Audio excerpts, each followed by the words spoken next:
আমি আসার আগে কি বুঝতে পেরেছি না? মাজা রানুনি এনেছি তো, ডিম এনেছি। হ্যাঁ নাও ধরো। আজকেও ডিম খেতে পারবে তো? হ্যাঁ, আমার তো ডিম খেতে কোনো অসুবিধা নেই, আমার ডিম খেতে দারুণ লাগে। বেশ, আমি ঝাল ঝাল করে রান্না করে দেবো।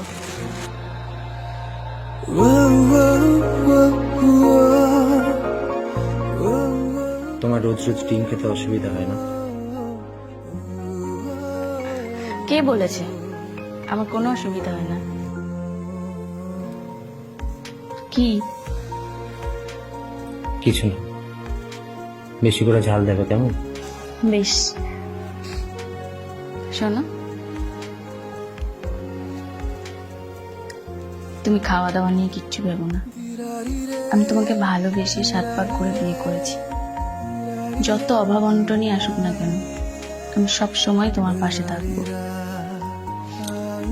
শুধু আমাকে ভালোবেসো।